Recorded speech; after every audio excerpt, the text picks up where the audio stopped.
Hi guys, good evening, and welcome back once again to The Edward. I'm your host, Eddie, and in tonight's video, I will be discussing what I thought of the latest and scary new sequel, A Quiet Place Part 2. I just came from an advanced screening. I watched it earlier tonight, and I gotta say, I really enjoyed it, as I hope you guys did too.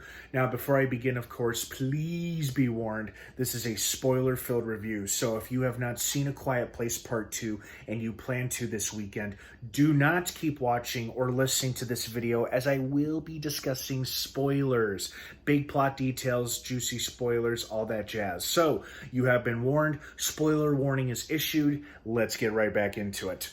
First and foremost, I really enjoyed the flashback stuff. It gave us a chance to see John Krasinski's character, who we all know unfortunately died at the end of the first film. But it was great seeing him kind of shine in the beginning days of the alien monster apocalypse. We got to see what that town looked like before it became a desolate post-apocalyptic landscape. And they did I don't know if I would call it a twist, but it was an interesting reveal where Cillian Murphy's character, Emmett, actually knew the Abbott family from the before times, but even before the alien monster apocalypse. And that's probably why Evelyn recognized him after he saved them once they crashed his hideout. And I gotta say, this was an entertaining film.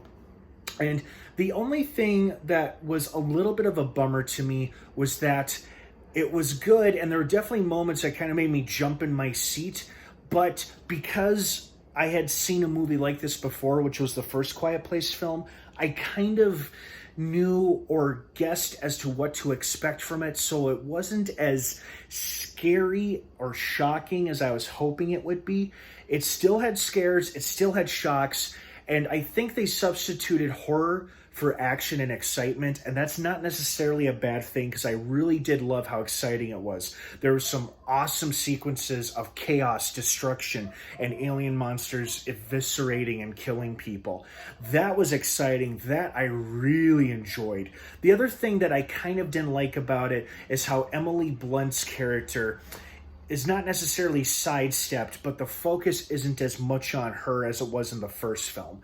And it kind of makes sense when you think about it, because I think they wanted the focus of this film to be on the kids, specifically on the deaf girl and the journey that she goes on. I did not think this movie would become a journey movie, but I'm glad it did, because it made things interesting and fresh and different from the original. I also liked how it had two overlapping storylines: what was happening with Evelyn and the boy and the baby, and what was happening with Emmett and the girl on their journey. And then they actually do find a pretty safe haven, and unfortunately it's ruined with the arrival of just one of those bastards. It was also fascinating to learn that those fuckers can't swim.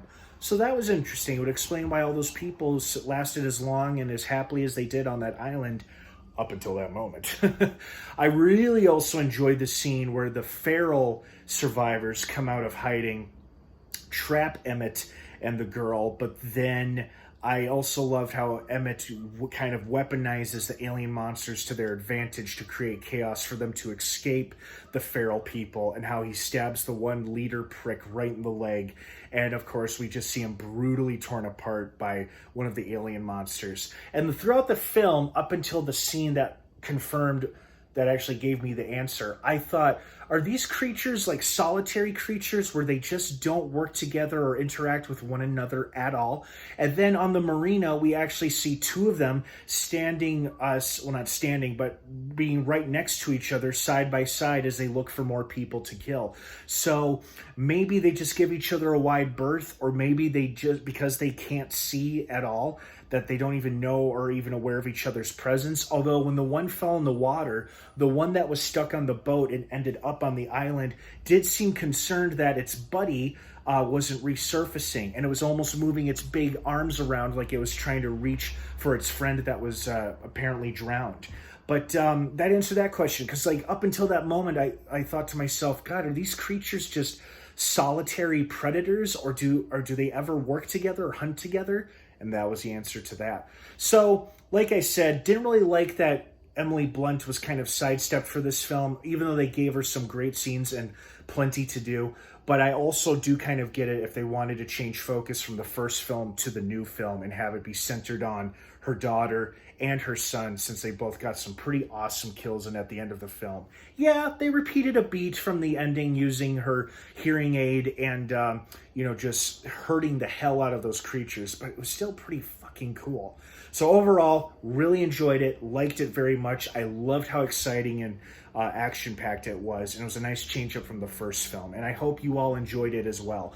And like I said, it definitely had some scares, but what was interesting enough was that the scares that actually got me was shit that really wasn't meant to be scary. Like a few scenes with the aliens kind of took me off by surprise, but the stuff that really scared me was like when she's alone in the wrecked train and a flock of birds come flying out of a bush. That scared the hell out of me. The second thing that scared the hell out of me later in that scene is when she's reaching for the first aid kit and the corpse of the conductor falls on her arm. And I suspected something like that was going to happen, but right before I could tell myself that, it happened, and it kind of made me jump in my seat. So it definitely delivered on the scares, just not in the same way as the first film, and that's okay.